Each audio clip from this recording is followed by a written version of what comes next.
नमस्कार दोस्तों, मैं आपका होस्ट दोस्त विक्रांत जोशी आपका स्वागत करता हूं मैं आरएम शॉर्ट्स में, जिसमें हम लेके आते हैं दिन भर की स्पेस और डिफेंस न्यूज की टॉप 3 खबरें।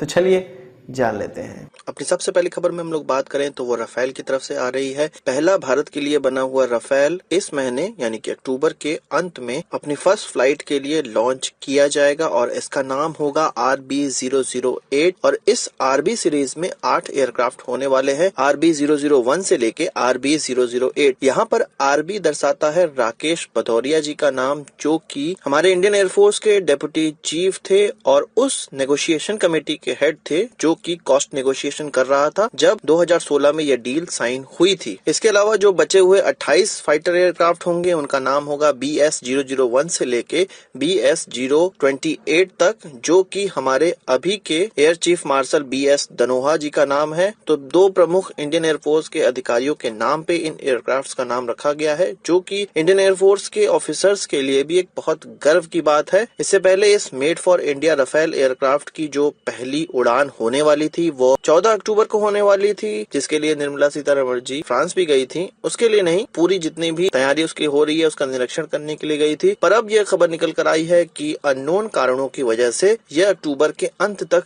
खिसक गया है। आपको मैं बता दूं कि जो ये एयरक्राफ्ट बन रहा है इसके लिए फ्रांस की डैसॉल्ट कंपनी में इंडियन एयरफोर्स के 4 अधिकारी 1 साल से वहाँ पर मौजूद हैं और जितनी भी चीजें इसमें लग रही हैं, इस एयरक्राफ्ट में लग रही है, जो भी प्रोग्रेस हो रही है उसको इंश्योर करने के लिए वो वहां पर कैंप किए हुए हैं। आपको पता ही होगा कि ये एयरक्राफ्ट सितंबर 2019 से भारत आना स्टार्ट हो जाएंगे और अप्रैल 2022 तक इनकी पूरी डिलीवरी सुनिश्चित कर दी जाएगी। इस एयरक्राफ्ट में कुछ 13 इंडिया स्पेसिफिक इनहेंसमेंट है जो कि करने हैं। इसमें से कुछ इनहेंसमेंट इस प्रकार से है, जैसे कि helmet mounted display, low band jammer, radar enhancement, radio altimeter, towed decoy system और ability to start and operate from high altitude air space. तो जहां विपक्ष भारत सरकार को इस डील पर, इस राफेल डील पर घेरने का प्रयास कर रही है, वही भारत सरकार इस एयरक्राफ्ट को भारत में लाने की पूरी तैयारी अब कर चुकी है। अगली खबर हमारी भारत और चाइना के रिलेशंस की तरफ से आ रही है और पाकिस्तान को मिर्चा लगाने वाली ये खबर है। भारत के प्राइम मिनिस्टर नरेंद्र मोदी और चाइना के प्रेसिडेंट शी जिनपिंग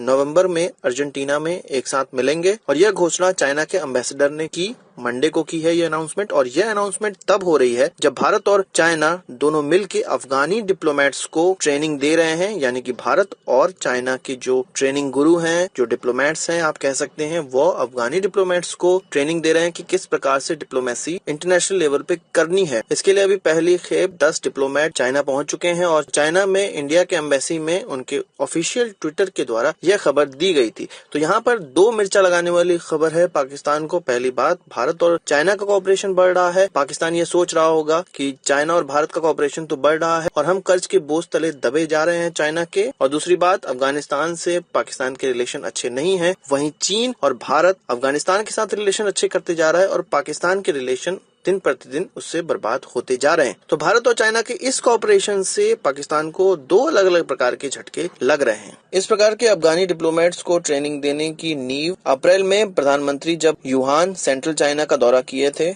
तब रखी गई थी और तभी यह MOU साइन कर लिया गया था कि चाइना और भारत अफगानिस्तान के कुछ डिप्लोमेट्स को इस प्रकार की ट्रेनिंग देंगे। अगली खबर भारत और ईरान के संबंधों को लेकर आ रही है। छाबहार पोर्ट, जो कि ईरान में भारत इन्वेस्टमेंट कर रहा है और करके ये डेवलप कर रहा है, उसको जल्द से जल्द स्टार्ट करने की अब मुहिम चालू हो चुकी है। भारत और ईरान के कोऑपरेशन के बीच में जो ये पोर्ट डेवलप हो रहा है उसको 15 साल बीत चुके हैं और यह पाकिस्तान को बाईपास करने का एक रूट है, अफगानिस्तान में पहुंचने का एक रूट है भारत का, जिसको पहली बार प्रपोज किया गया था अटल बिहारी वाजपेयी की सरकार के द्वारा। पर बहुत से अलग अलग कारणों से, जैसे कि US के सैंक्शंस और पेमेंट किस प्रकार से करनी है, इन सबको सेटल करने में बहुत सारा समय निकल चुका है और आप देख रहे होंगे कि अगले महीने फिर से सैंक्शंस लग सकते हैं ईरान पे। इसलिए भारत चाहता है कि जिस प्रकार से फटाफट से पेमेंट इसकी कर दी जाए, फटाफट ये पोर्ट चालू कर दिया जाए, क्योंकि फिर से पेमेंट लटक जाएगी और ये पोर्ट चालू नहीं हो पाएगा। भारत इसमें $500 मिलियन इन्वेस्ट कर रहा है और इस प्रकार का रोड लिंक बना रहा है अफगानिस्तान तक, जो कि